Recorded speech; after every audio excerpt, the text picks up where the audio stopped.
Hey, it's Red Carpet Ring. Got another good one for you guys today. We'll talk about the 40s-year-old of Bryan Danielson career documentary, the prime of Bryan Danielson's career. Now, I'll go over his matches that he has had in AEW since he debuted in 2021 and the ones that are highly rated. We'll go over his first one. First match is Kenny Omega. That's the first major feud he had. They faced off at AEW Dynamite Grand Slam. It was for the AEW World Championship. This is during Kenny Omega's championship run. Now, this match was rated 9.56. This is a very, very good match. This is almost perfect. These guys brought it to each other.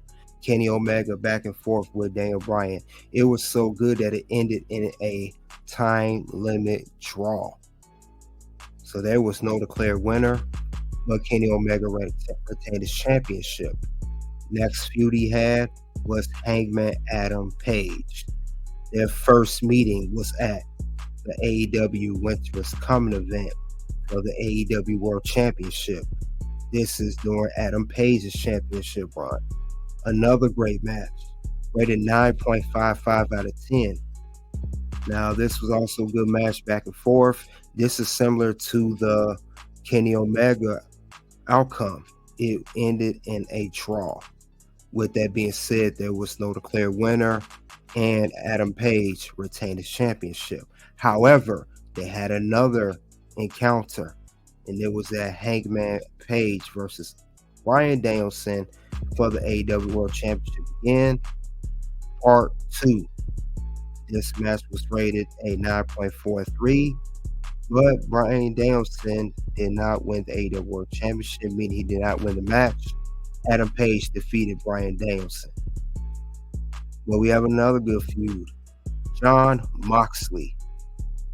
Before they were allies in the Blackpool Combat Club, these guys were had a rivalry against each other.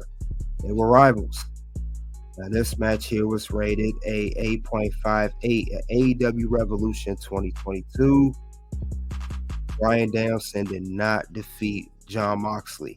Now, it was getting so crazy. These guys had a shoving match, going at it, that William Regal, the mentor to both Bryan Danielson and Jon Moxley, that he has been mentored in real life and on screen at the time, he forced them to join forces and become Blackpool Combat Club. They joined together. So even though Jon Moxley already had, of course, something going on, Bryan Danielson joined them. They were on good terms. They still in Blackpool Combat Club. Next feud is MJF, one of the best matches he has had. This is again for the AEW World Championship match in a 60-minute Iron Man match. This is one of the best matches I've seen all year for 2023 at AEW Revolution, but also one of the best matches of both men's career, especially MJF, as he's only 26 years old. He has a lot more matches left in him compared to Bryan Danielson, who don't have that many more matches left in him. So these guys brought to each other. The ending was when MJF hit Bryan Danielson with an oxygen tank. But they was going at it. It was nonstop. This match was rated 9.61. So this is it was almost a perfect match. Dave Meltzer said himself that this high rated match was one of the best matches of the year. Now, Bryan Danielson did get injured after this match, and he took some time off. However, he did come back, and he had another feud at AEW Forbidden Door 2023 in June of this year against, correct me if I pronounce this wrong, Kazuchika Okada, if I said it right. However, they had a match at Forbidden Door 2023. He is a New Japan Pro Wrestling talent. This match was an 8.20. Now, another interesting fact about this match, Bryan Danielson got injured with 10 minutes left on the match with a fractured forearm that Okada gave by freak accident. So he was forced to take time off again after this match due to injury.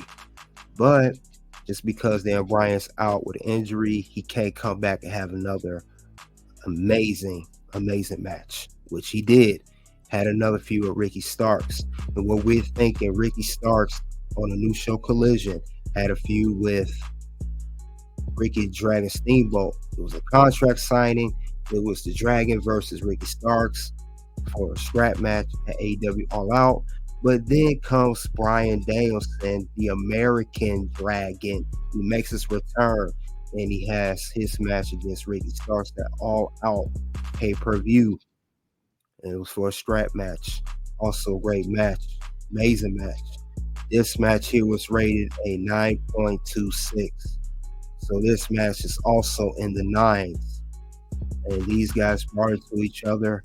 Bryan Danielson made Ricky Starks look like a star. And Bryan Danielson does what he does best, is put on a great performance.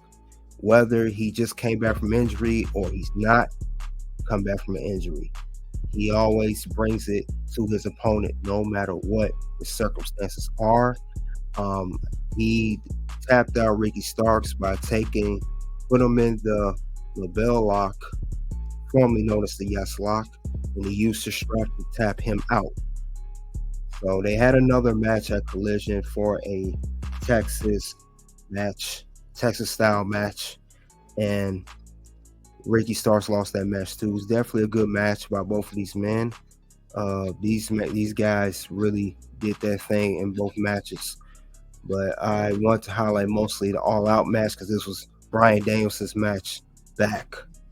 So this was definitely a good match that these guys brought it to each other. Nonetheless, it's just that there's no other words to say. Ricky Starks looking better and better, and Bryan Danielson looks better and better as he's in his 40s, doing his thing. He's having better matches now than he did in his 30s. But this was definitely a good one, and I had to take more time out to mention this match because it was so great. It was one of the best matches I've seen by Ricky Starks, and definitely, of course, a Bryan Danielson match. Definitely a great match by these men. And it wasn't too many there was hardly no hiccups in this particular match at all. So both men definitely put on a great show. And there was no other words to be said. Now, Bryan Danielson, we had a recent match against Zack Sabre Jr. And they had a match at Wrestle Dream. He's also the New Japan Pro Wrestling World TV Champion. This match was rated at 9.62. And Bryan Danielson won this match by pinfall.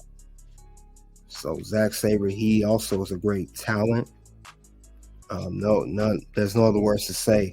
New Japan has great talent over there. And I don't think there's anything that they could not do in this match. Still a great match, to say the least. But Bryan Danielson, he is very good technical submission specialist, one of the best I've seen, especially during the modern era. And Zack Sabre, he also is a great talent, as well as Will Ospreay and others that are in New Japan Pro Wrestling. Now, Bryan Danielson, he's much appreciative of his fans, and I'm going to let you guys know that despite him being a big name wrestling star, he always appreciates what people have to say about him. Whether it's interviewers, whether it's fans or whatever, he's very much appreciative. He doesn't have a arrogant attitude. Very appreciative.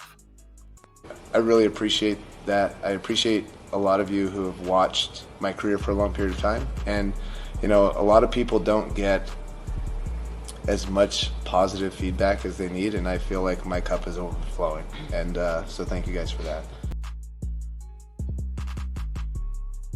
And that's all I have regarding the 40s-year-old of Bryan Danielson's career, the prime of Bryan Danielson's career in AEW, as he's putting on great matches in his 40s.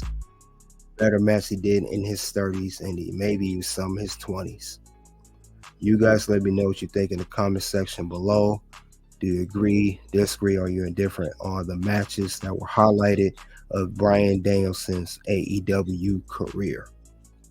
Soon, two videos and or shorts will pop up. One will be how Randy Orton and Edge became a tag team. Next one will be Roman Reigns' card. Until then, it is OUT.